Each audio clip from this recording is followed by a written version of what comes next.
Hey, everybody, it's Ryan. Thanks for downloading today's show. And just a reminder, as always, Wake Up War Chant is brought to you by our friends at For the Table, Madison Social, Central and Township, in the heart of College Town.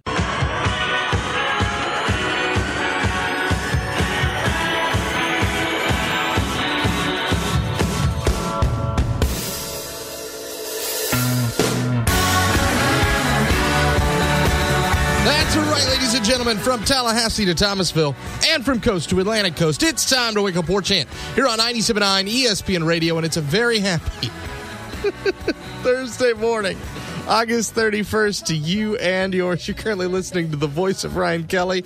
I'm the director of digital media at warchant.com. Drew's feeling antsy on the other side of the glass this morning. Yeah, man. We're doing good. Up and ready to go. How are you? I'm fine, buddy. Great. We got 2 days to FSU, Alabama. We're going to have a swell time. Thanks so much for waking up with us here at 6 a.m. on 97.9 ESPN Radio or streaming via our own WTSM app or the TuneIn Radio app. Maybe the podcast is how you listen to us, and if you do that, we appreciate that too. iTunes, Podcast Republic, warchantradio.com, YouTube, just about anywhere you can find a podcast these days. We appreciate you listening to us. If you like the show, rate and subscribe. That helps us out. It helps you out when you subscribe to the show as well. And, of course, radio at warchant.com, at Wake Up Warchant. Those are your mailbag opportunities. Ira and I have a mailbag coming up a little bit later on in the show. And we can't do this without our friends at For the Table. Madison Social, Central and Township, all right there on Madison Street, heart of College Town, next to the old IM Fields, which in turn is right in the shadow of Doak Campbell Stadium. It's going to be a great time there Saturday, so make sure you're there, having a lot of fun with fellow Noles. All right, you maybe know the news by now. It depends on how early to bed you are, but around 9:20 or so, our own Ira Schoffel was able to confirm through the school that Matthew Thomas had returned to practice, and he was able to confirm that through some sources earlier on in the day, but the school actually gave that the green light around 9:20 or so. He is going to play on Saturday against the number one ranked Alabama Crimson Tide. So here it is, a parking lot saga, a head coach shutting down media opportunities, this thing's just been a mess, honestly, right? I mean, from every side, to a certain way, how some of the media's handled it, how some of the fan base has handled it, how the program has sometimes handled it. Everybody's kind of at fault here. At the end of the day, and you're going to hear this when we talk with Ira in a little bit, when we recorded that late last night, it goes back to the point of Matthew Thomas, man, you feel bad for him because it seems like every single season there's some sort of adventure with number 6. And a lot of them are not his fault. A lot of them are not things that have been held against him. But I guess whatever the academic issue or whatever that is, he's made the grades. He's back. And number 6 is going to play against the Alabama Crimson Tide.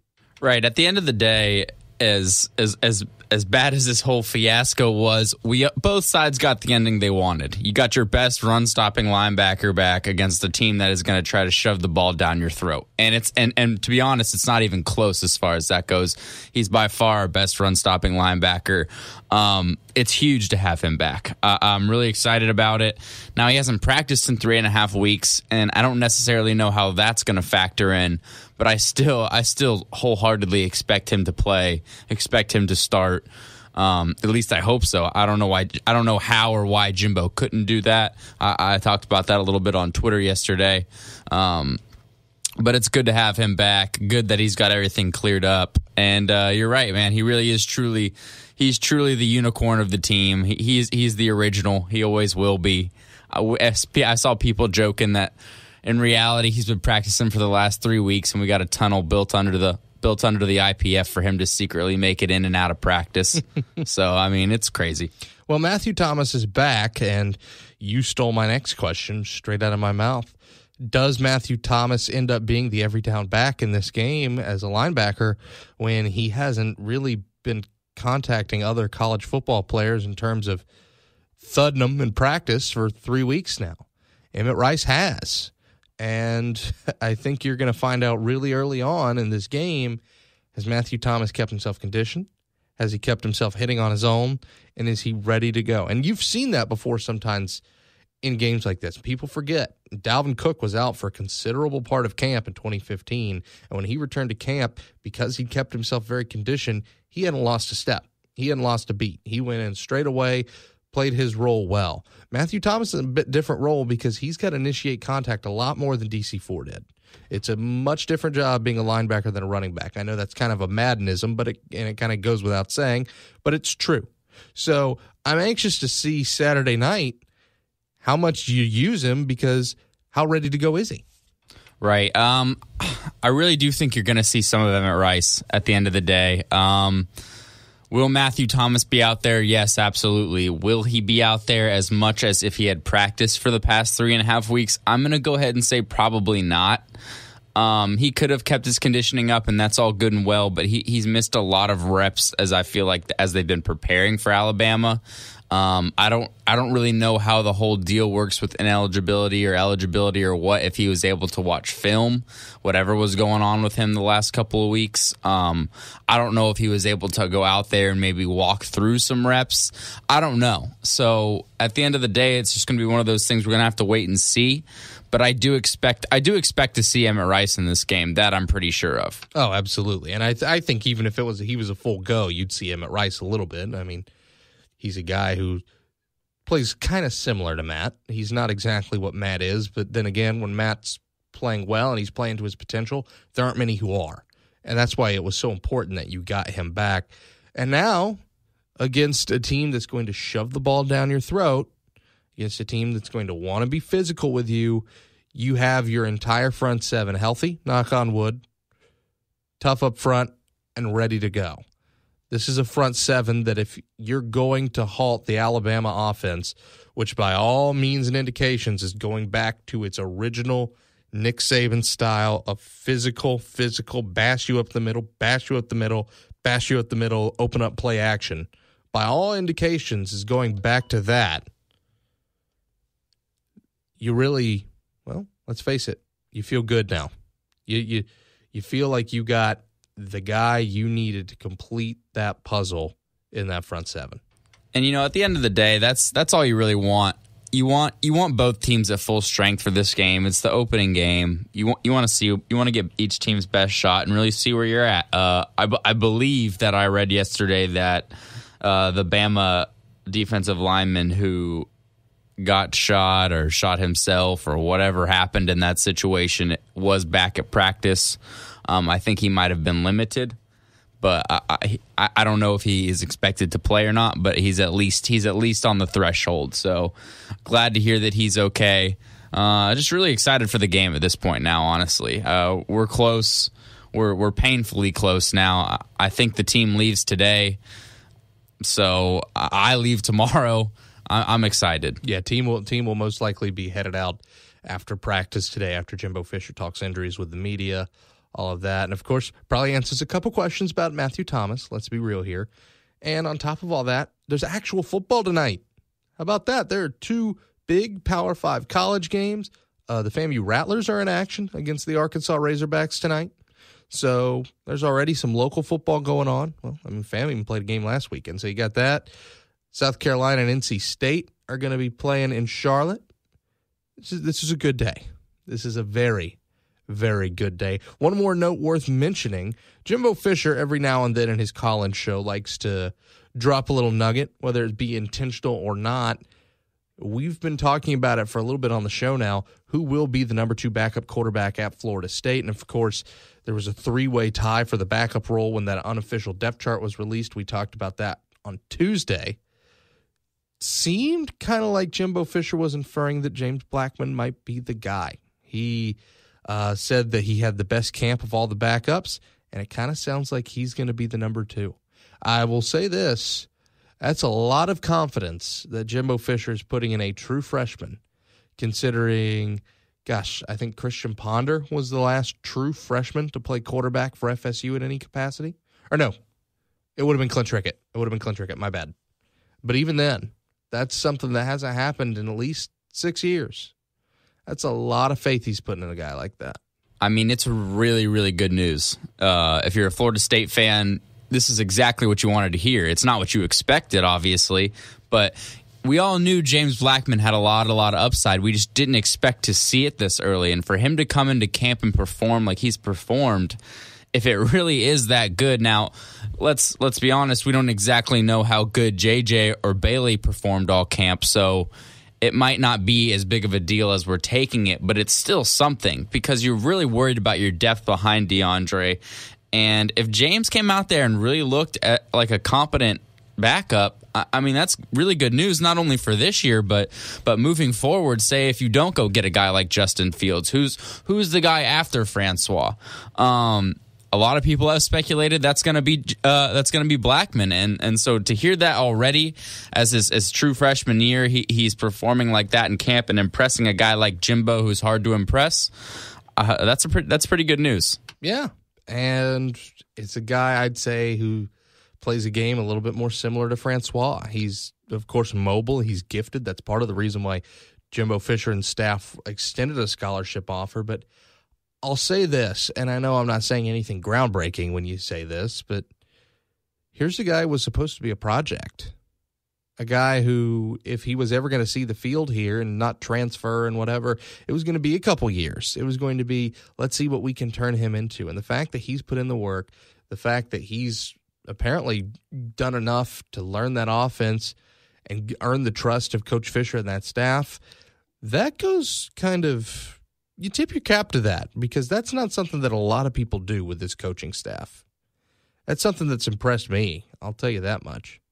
So to have him in the fold, to have Matthew Thomas in the fold, to have this team, what looks like pretty healthy for this game. Of course, we'll find out Thursday night. We haven't really seen the team all week, so Jimbo Fisher could surprise us with a couple names tonight. We don't know. But with all that being said, it's really good to have all that settled in. All right, folks, let's get you caught up in the world of sports. This is While You Were Sleeping. Hello. Good morning. Wake up. Wake up. Wake me up. Good morning. Good morning. What happened last night? In Major League Baseball, the Braves in Philadelphia all over the Phillies 9-1. Cleveland defeats the Yankees in New York 2-1. The Milwaukee Brewers at home over the St. Louis Cardinals 6-5. Camden Yards, that's where the Orioles defeated the Seattle Mariners 8-7.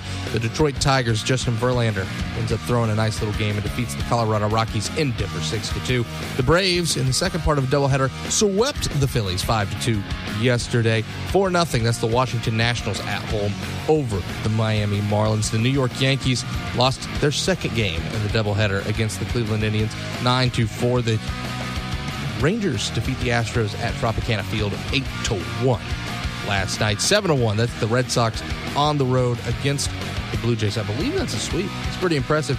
Metropolitans, shutout victory, 2-0 against, the Reds, but shutout victory. You will take that at this point, will you not? Have you seen the Mets lineup to this point? If they win more than 5 more Major League games this year, I'm happy. It's atrocious. Everyone's hurt. We got Miguel Montero going 8 1/3, throwing no earned. It's last night every win is a miracle at this point, and I will take it. Who was the really good kid in backyard baseball that everybody always used to pick on their team for the old backyard baseball video games? Pablo Sanchez. Yes, I'm pretty sure the Mets have tried to sign him to a 1-year deal. I'll take him right now. Take him right now. Cubbies all over the Pirates. Good Lord, 17-3. This ain't church softball, boys. There's no run rule in this. You can take it easy. 11-1, that's the Minnesota Twins over the Chicago White Sox. 5-3, that's the Tampa Bay Rays on the road against the Kansas City Royals. Padres at home, 5-0 over the San Francisco Giants. Arizona Diamondbacks with a victory over the Dodgers. It's not often you get to say that.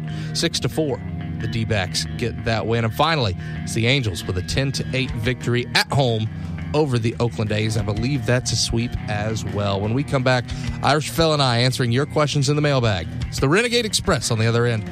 Wake Up or Chant, 97.9 ESPN Radio, brought to you by your friends at For the Table.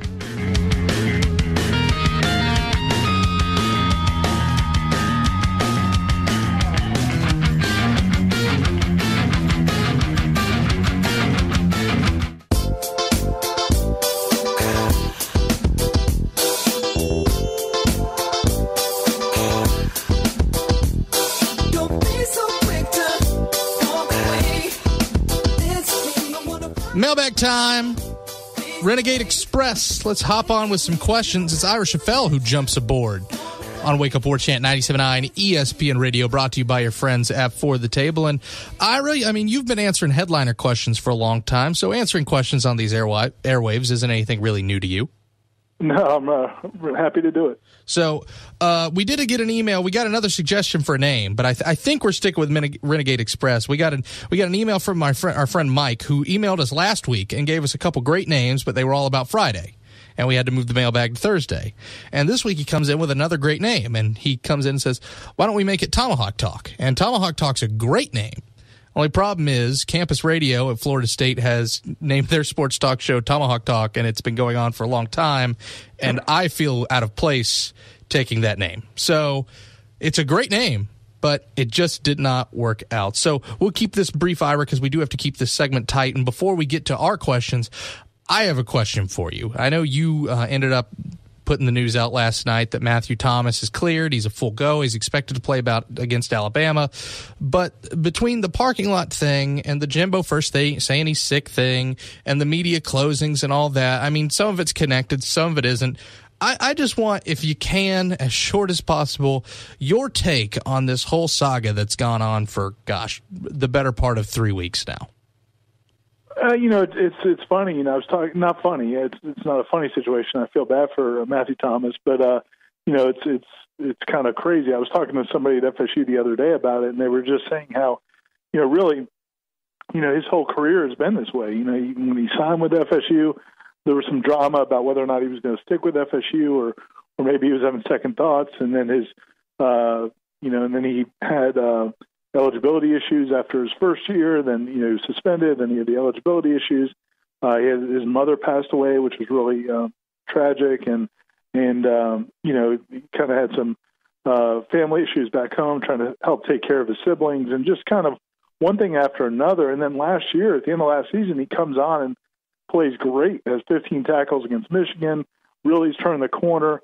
Everybody felt like, okay, this fifth-year senior this is kind of the cherry on top for his career. He's going to get to go out really as a, kind of live up to the billing that he came into college with. And then, a week into camp, it turns out he, looks like he's got eligibility issues, or whether or not, I guess, it's academic related. And it's just been kind of, I think fans have been frustrated because Jimbo has been kind of trying to reassure everybody all along that he's going to be back. First he said, I expect him to be back. Then he said he'll be back very, very, very soon. Then I think on Friday he was at the kickoff luncheon. They, expected he might be back by Monday. Then as you said, on Tuesday, practice was closed, so people started getting more and more antsy. And so I kind of, taking the temperature from the fans on message boards, everybody just seemed really frustrated. They felt like they were being led along that he was never really going to be made eligible. But, as we found out last night, it finally happened. He was cleared.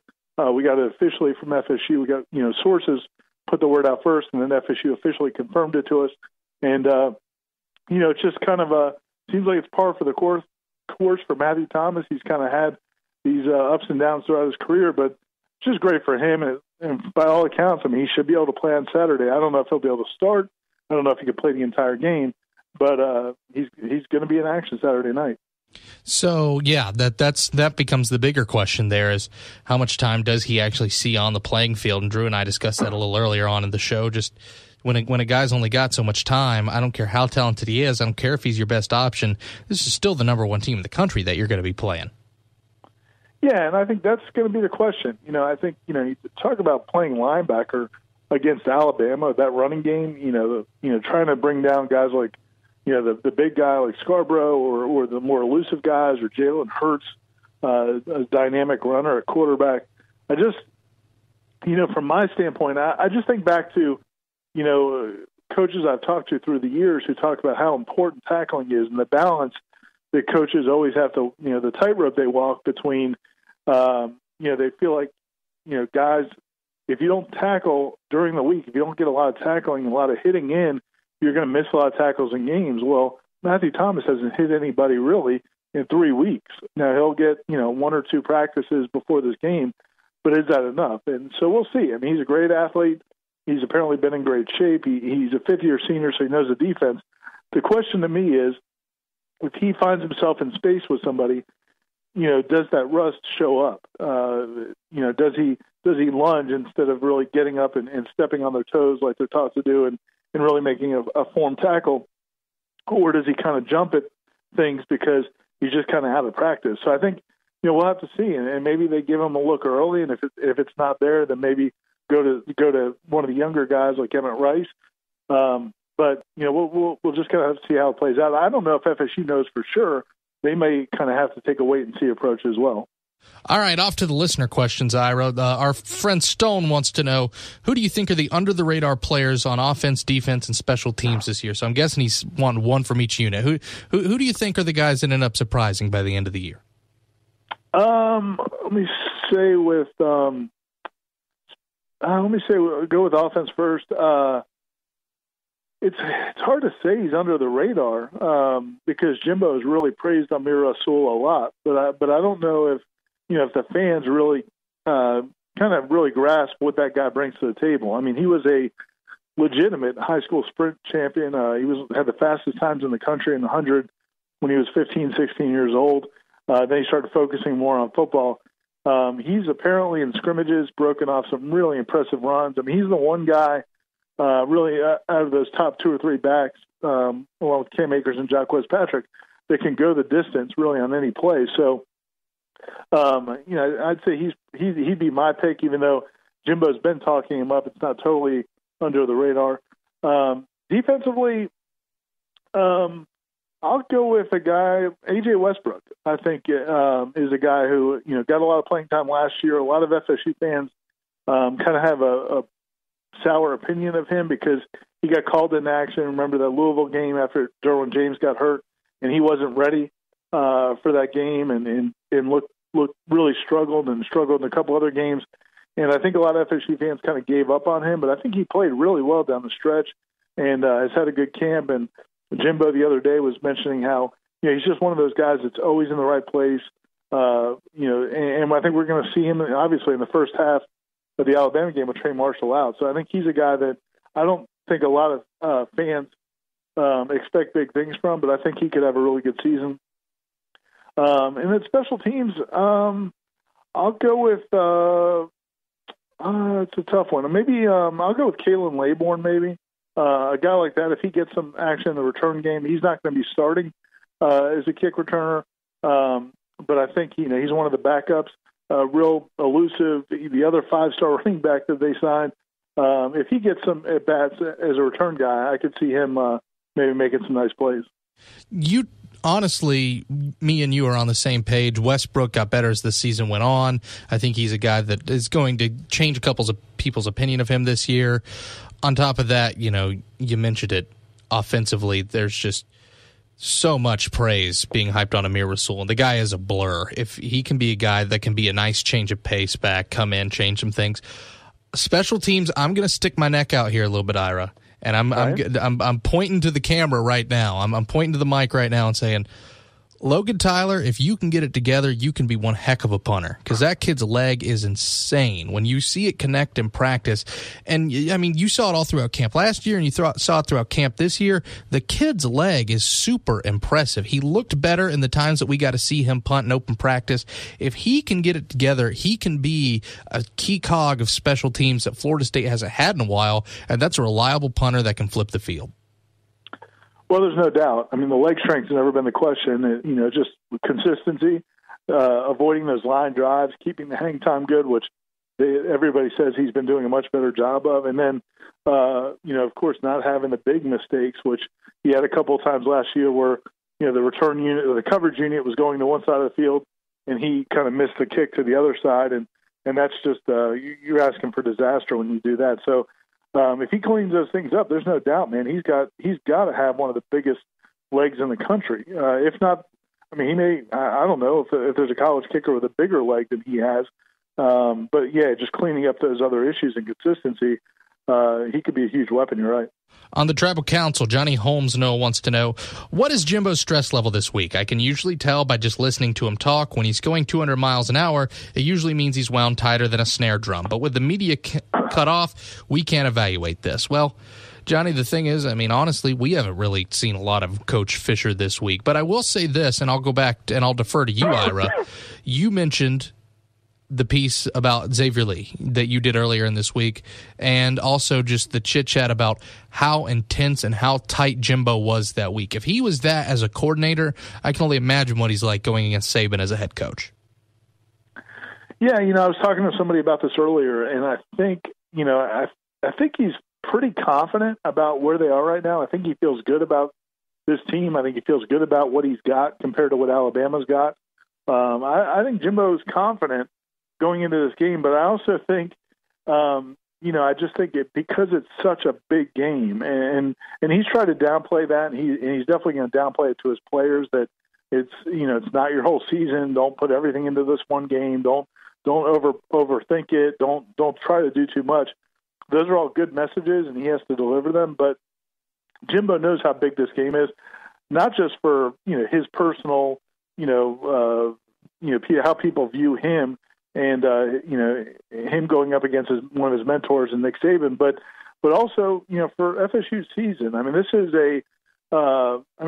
just an enormous win. Everybody's talked about kind of the risk that these teams have, and if could they still get into the playoff if they lose a game, or if they lost a second game, is there any chance? On the flip side, there's a huge reward to this game, and it would mean so much to FSU. It would mean a lot to the ACC, and it would really set them up to have a huge season. It gives them some margin for error. If they win this game, now maybe you can afford to lose another game and still get in the playoffs. So I think from that standpoint, he's probably getting a little bit uptight just because, I'm sure just kind of wanting to see it actually happen. Again, the analogy I used earlier was if you had a job interview the next day, or if you have a big test the next day, a big final exam. You've prepared, but until you actually go in there and ace it, you kind of have that anxiousness in your stomach, and I think that's probably where Jimbo is right now. Final question, Ira, comes to us on the message boards from CapTD63, and it ends up being, would you be surprised if FSU had a dominant season like a 2013 or something like that, or is 2013 one of those once-in-a-lifetime type things? I would tend to move towards the latter. And it, Florida State could win the national championship. They could look really, really good. But I feel like 2013 is one of those teams that you just kind of get once in a decade. That 2001 Miami team. If you're looking outside of FSU's dynasty teams, you're talking about that 95 Nebraska team. You're talking about a Miami team or two from the 80s. It just kind of seems like one of those things that if FSU is able to duplicate something like that ever, it's a really impressive feat that they would have two teams like that. But regardless of what happens with FSU this season, I don't see something like that. Do you? No, I agree with you. I think it's, that was a very unique situation. And really it was kind of a lot of things had to kind of come together.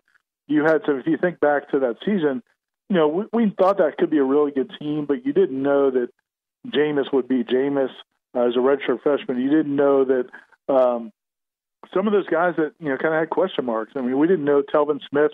Telvin Smith had been kind of a backup who showed a lot of talent, but we didn't know he'd be that dynamic of a player. I think Terrence Brooks probably exceeded a lot of people's expectations. Kelvin Benjamin, there were questions about whether or not he could take that next step, and he did that and then some, became a dominant receiver. Really across the board, there were a lot of guys that you had a little questions about, and they all kind of came through. And that doesn't happen very often. I mean, and that team also kind of had good injury luck. It avoided any big problems. They were thin at a couple positions, like receiver, and a couple of positions that if they had injuries, it could have really hurt them. They didn't have that happen. Christian Jones is another guy. They kind of struggled early in his career figuring out what his role would be. And then that year he kind of really blossomed as that pass rushing outside linebacker. So, again, I agree with you. I think that was kind of a season where everything that you needed some of those things to go right, and it seemed like everything went right. This team has a ton of potential, but you're far, far away from expecting anything like that. And then on top of it, they have this really super tough schedule, which I think, also, it's hard to expect, having convincing wins against an Alabama, convincing wins against, Florida and Clemson on the road, which they did that year. But, it's hard to imagine that happening again before it actually happens. Well, I think in Florida's case, Ira, it depends on if they're field a football team, if they haven't kicked everybody off by the end of the season. Cause, that's a good point. Yeah, Michigan's probably getting them at the right time. Yeah. You think Michigan's happy about what's going on there? Because I would most certainly say so. Ira, thank you so much, buddy. Always appreciate you hopping on. Thanks, Ryan. Talk to you. All right, folks, we're putting a bow on it after this. It's Wake Up War Chant, 97.9 ESPN Radio.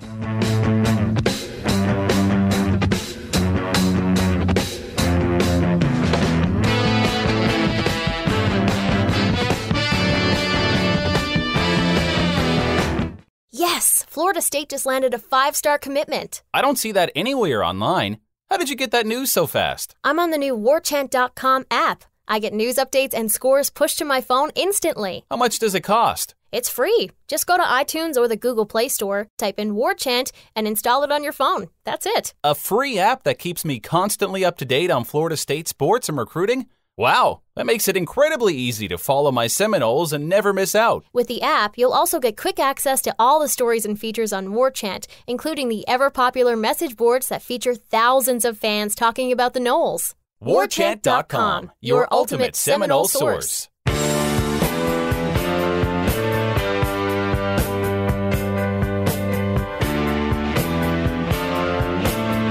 No misunderstandings here. Florida might be without half their football team for Michigan. We mentioned it a little bit before they ran on the break. It was broke last night after Florida has literally suspended, I read this a couple different places, 8% of their active roster. That more suspensions and more things might be coming to light between now and the game against Michigan on Saturday. So, what's going on? Here's my spin zone theory. It's not real. It's just a joke, but I'm going to say it anyways.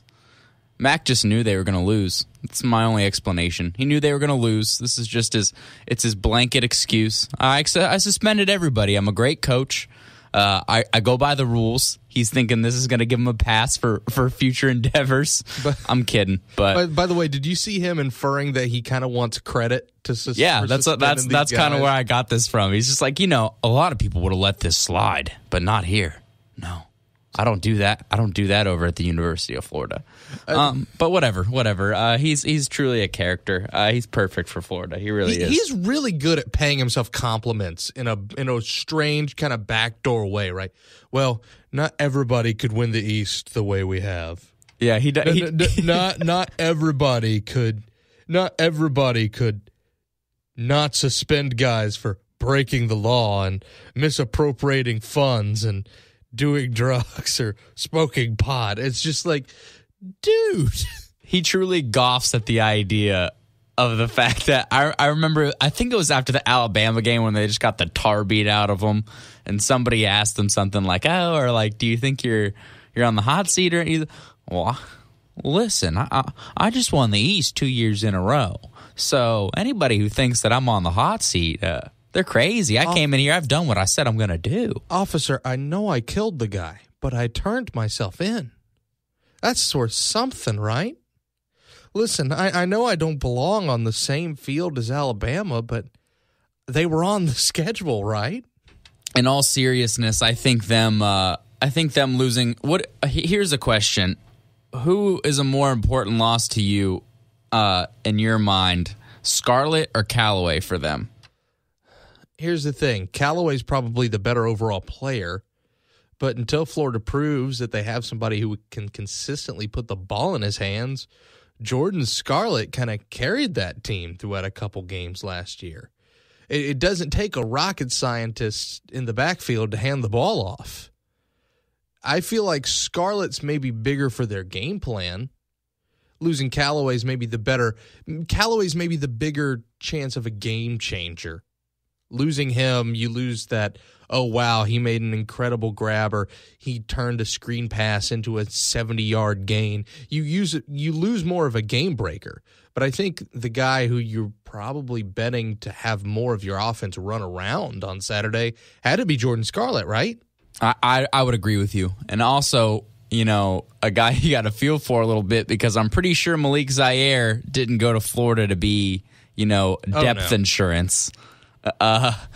But man, he lost that job to Felipe, which unfortunately I would say is good news for Florida, because if Zaire had come in and won that job, it just tells you that you still don't have anything there whatsoever. But Franks wins it. Whether that's Mac trying to make something happen, I don't know. But we're gonna find out on Saturday what he's really all about. I love the quote from McElwain yesterday. They say adversity makes a team stronger, and we're a really strong and together team right now. Oh man, he's just a quote machine these days. He really is. He really is. There's actual football tonight, ladies and gentlemen. How great is that? NC State, South Carolina. That game's either going to be really good or terrible. I think we said that yesterday, but that bears repeating, that's either going to be a really fun game to watch, or that game is just going to be absolutely painful. Absolutely painful. I was wondering where that noise was coming from.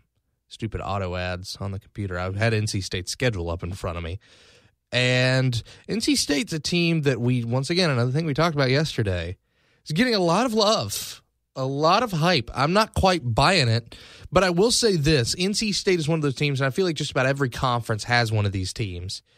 NC State is that team, and which it's somewhat their traditional role in the ACC, especially in the Atlantic. By the end of the year, I'll predict they've probably ruined someone's season. I don't think it's FSU, just because FSU catches them at home. They usually don't beat FSU at home. But it's worth noting that FSU, then an easier game against Syracuse. I don't know what to think of Syracuse yet. It's going to depend on how much Dino's got that offense rolling. But then the next week, hosting Louisville at Carter Finley. They go to Notre Dame later on in October, and then they host Clemson at Carter Finley. And they host North Carolina at Carter Finley. This is just a landmine of a schedule, and it's worth noting the week before Clemson goes to Carter Finley, rivalry game, Georgia Tech. So they could be that team, man. They really could be that team.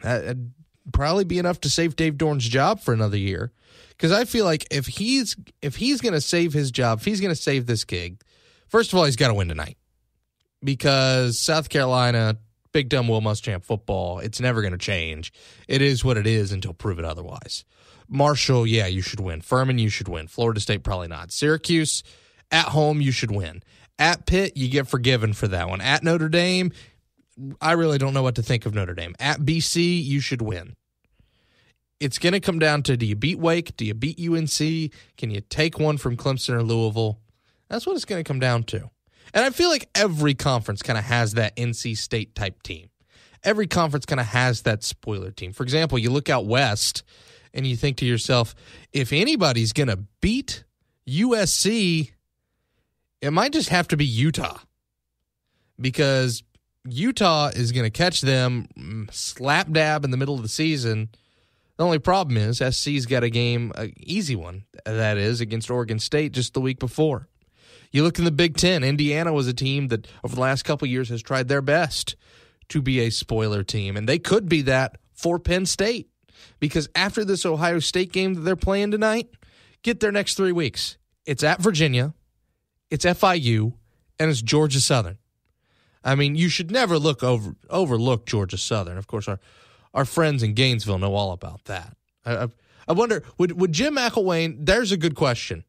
If Florida scheduled Georgia Southern again and Jim McElwain beat Georgia Southern, would he spin that into a big positive?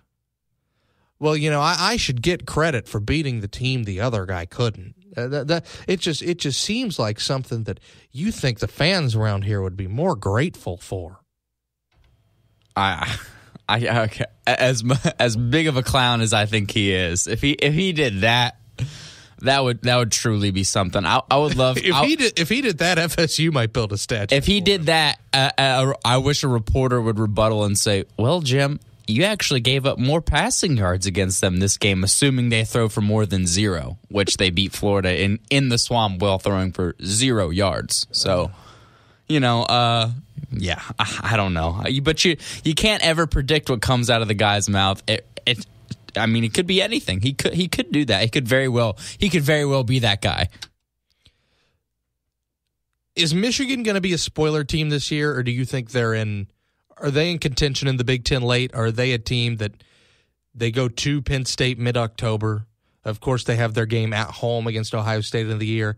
Is spoiler all the role that they get to play, or do you think they're in the mix? I think they're in the mix. I think they're a lot better than people think. I think for people to underestimate Harbaugh is silly. I think you look how he's recruited. I think you look at some of the pieces that they have. Their quarterback, I'm pretty sure Spates is back. They got a new back, and I'm pretty sure they have a new running back, but I think he's expected to do really well. That defensive front is good. They got that guy, Gary, that they brought in a year or two ago, who's apparently been tearing it up in camp. I think Michigan's a team who's going to be right there near the end. Everybody wants to talk about Penn State and Ohio State, but I'm going to say Michigan's right there. I'm going to say they're right there at the end. Here's the thing. People love that Penn State team. I hadn't even checked their schedule, and when you do, you kind of gulp that it's a really, outside of Pitt, which could be a fun little game, week 2, Akron, Georgia State, at Iowa, Indiana, at Northwestern, even with kind of that sleeper upset team we just talked about in Indiana, that's a really manageable first 6 games. Then you get a bye. Then you play in back-to-back-to-back weeks, Michigan at Ohio State at Sparty. One break against Rutgers, turn right back around and play Nebraska. That's brutal. If you are putting together a murderer's row of a slate and a stretch in the Big Ten, that's as close as you get it. I mean, it's pretty much guaranteed they're going to lose at least one of those games. I mean, that's a really tough stretch. And I think Penn State is a good football team. I do. I'm not going to jump on the huge Penn State hype train for one half of a season, really. I'm not really on the McSorley train like a lot of people are. I'm with you.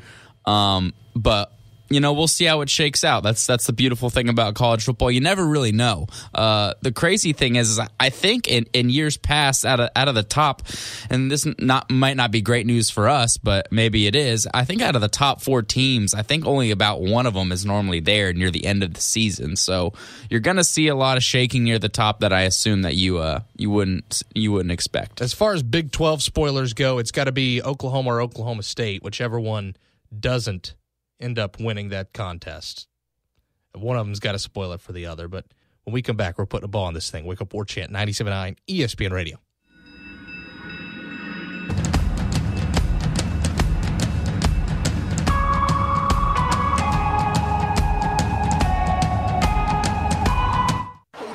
We are done, folks. See you tomorrow. Wake Up War Chant, 97.9 ESPN Radio.